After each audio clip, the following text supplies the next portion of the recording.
Assalamualaikum warahmatullahi wabarakatuh. Perkenalkan, nama saya Puroto Ayun dari kelompok 11. Ingin mempresentasikan hasil diskusi saya dengan rekan saya Fajrul Umam dengan judul Filsafat Modern 2, Materialisme, Positivisme, dan Idealisme. Pengertian materialisme. Istilah materialisme dapat diberi definisi dengan beberapa cara. Pertama, materialisme adalah teori yang mengatakan bahwa atom materi yang berada sendiri dan bergerak merupakan unsur-unsur yang membentuk alam, akal, dan kesadaran. Termasuk di dalamnya segala proses fisikal merupakan mode materi tersebut dan dapat disederhanakan menjadi unsur-unsur fisik. Kedua, doktrin alam semesta dapat ditafsirkan seluruhnya dengan sains condong untuk menyajikan bentuk materialisme yang lebih tradisional.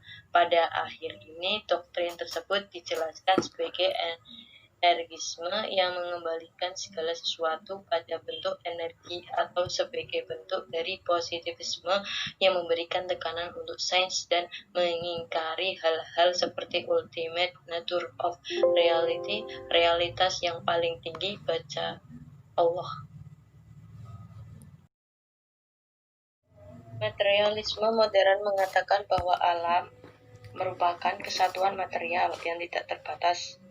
Alam termasuk di dalamnya segala materi dan energi, gerak atau tenaga selalu ada dan tetap ada.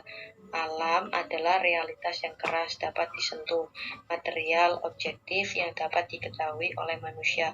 Materialisme modern mengatakan bahwa materi itu ada sebelum jiwa, dan dunia materi adalah yang pertama, sedangkan pemikiran tentang dunia ini adalah yang kedua. Pemikiran materialisme.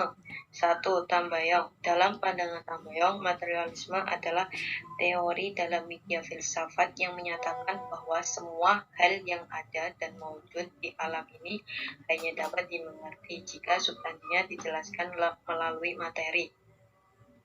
Yang kedua, Thomas Hobbes menyatakan bahwa yang sebenarnya eksis itu hanya materi. Benar itu hanya konfigurasi bahan otak secara khusus. Oleh sebab itu, tidak ada masalah interaksi karena pada keseluruhannya sistem itu bersifat fasis. Pandangan ini serupa walaupun tidak persis sama dengan realisme Aristoteles. Yang ketiga, Auguste Comte menurutnya orang harus melihat pandangan itu sebagai materialisme apabila yang lebih luhur, yakni yang lebih kompleks, dijabarkan dari yang lebih rendah dan bersahaja. Dengan demikian, pikiran dikembalikan pada gerak otot dan kesenian dikembalikan pada ekonomi, yaitu keadaan material. Yang keempat adalah materi. Menurutnya, hanya ada materi yang bergerak dengan sendirinya, sehingga tidak diperlukan Tuhan sebagai penggerak. Jiwa atau roh sebagai institusi berpikir ditolaknya. Berpikir merupakan fungsi wajar dari badan. Pada hakikatnya, manusia merupakan mesin serupa dengan hewan.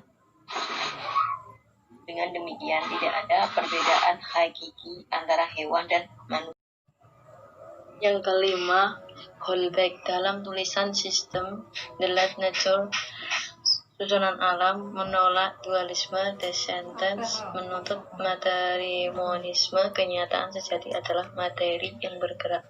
Segenap gejala bergerak menurut keharusan mekanis. Manusia sebagai bagian dari alam merupakan bagian mekanisme. Dalam sistem ini tidak ada tempat bagi Tuhan, kehidupan kekal, kemauan bebas, serta kesusilaan. Yang keenam, seorang ahli ilmu hayat berpendapat pikir sama dengan otak, apa itu sama dengan hati, dan air seni sama dengan ginjal. Ia mengembalikan sesuatu menurut gerak alam. Yang ketujuh, Moleschott, seorang guru besar dalam ilmu fa'al, merupakan bahwa pikir itu suatu gerak, suatu perubahan, dan satu otak. Ucapannya, ohne posore kaine dan ken, tanpa paspor tiada pikiran. Materi otak ini sangat penting sebab tanpa otak kita tidak mungkin dapat berpikir. Yang kedelapan, Ludwig Feuerbach, menurutnya baik pengetahuan maupun tindakan berlaku agium, artinya terimalah dunia yang ada. Bila menolak agama dan metafisik, satu-satunya asas kesusilaan adalah keinginan untuk mendapatkan kebahagiaan. Dan untuk mencari kebahagiaan manusia harus ingat akan positivisme. Pada dasarnya, positivisme bukan suatu aliran yang berdiri sendiri. Ia hanya menyempurnakan empirisme dan rasionalisme yang bekerja sama. Dengan kata lain, ia menyempurnakan metode ilmiah dengan memasukkan perlunya eksperimen dan ukuran-ukuran. Jadi, positivisme sama dengan empirisme plus rasionalisme. Istilah positivisme diperkenalkan oleh Comte. Istilah itu berasal dari positif. Dalam perangkat Charles de filosofi positif, ia mulai menggunakan istilah filsafat positif dan terus menggunakan dengan arti yang konsisten di sepanjang bukunya. Dengan filsafat, ia mengartikan sebagai sistem umum tentang konsep manusia, sedangkan positif diartikan sebagai teori yang bertujuan untuk menyusun fakta-fakta yang teramati.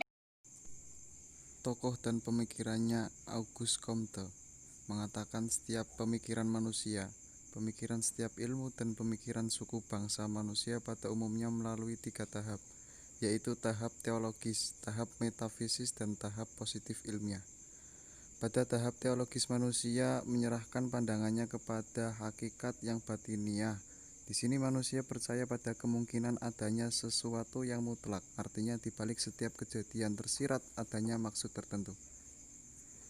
Pada tahap metafisis manusia hanya sebagai tujuan penggeseran dari tahap teologis. Sifat yang khas adalah kekuatan yang tadinya bersifat adil kodrati diganti dengan kekuatan-kekuatan yang mempunyai pengertian abstrak yang diintegrasikan dengan alam. Tahap ilmiah atau positif, manusia telah mulai mengetahui dan dasar bahwa upaya pengenalan teologis dan metafisis tidak ada gunanya. Sekarang manusia berubah mencari hukum-hukum yang berasal dari fakta-fakta pengamatan dengan memakai akal. Tahap-tahap tersebut berlaku pada setiap individu atau dalam perkembangan rohani, juga di bidang ilmu pengetahuan.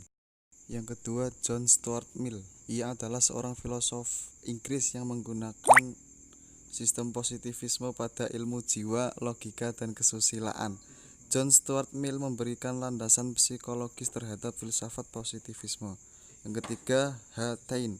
Ia mendasarkan diri pada positivisme dan ilmu jiwa, sejarah, politik, dan kesastraan.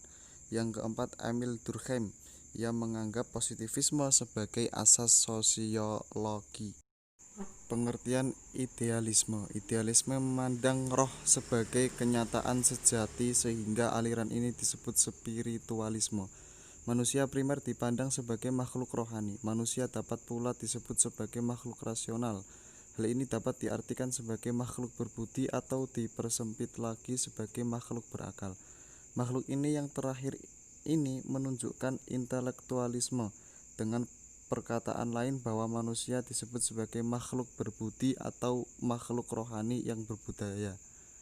Idealisme menekankan pada yang tidak beruang atau berkekuasaan, suprasensual, tidak tergambarkan, normatif, dan bertujuan. Oleh karena itu, idealisme mempersoalkan roh, jiwa, dan idea pribadi.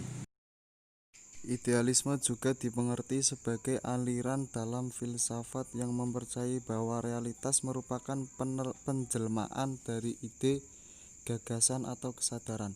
Sebagai sebuah aliran, idealisme berkembang pada era modern dan dikembangkan oleh para filsuf Jerman seperti John Gottlieb Frege, Friedrich Wilhelm, Joseph Schelling, dan Georg Wilhelm Friedrich Hegel. Pemikiran filsuf Frege. Idealisme yang berkembang di Jerman dikembangkan oleh filsuf Fichte. Ia mengatakan bahwa sebenarnya yang ada itu subjek, yang berpikir itu aku, berhadapan dengan bukan aku sebagai objek. Objek ini adanya bergantung pada aku atau subjek ini. Objek itu ada hanya karena dipikirkan. Idealisme Fichte ada yang lebih suka menamai subjektivisme karena objek itu adanya demi subjek. Secara tidak langsung, subjektivisme ini mengingkari kebenaran pengetahuan khusus sehingga hanya yang umum yang disebut idea, atau oleh sebab itu aliran ini disebut idealisme. Idealisme dalam arti ini di Jerman sangat subur pada arti umum yang disebut idea. Yang kedua, Levin.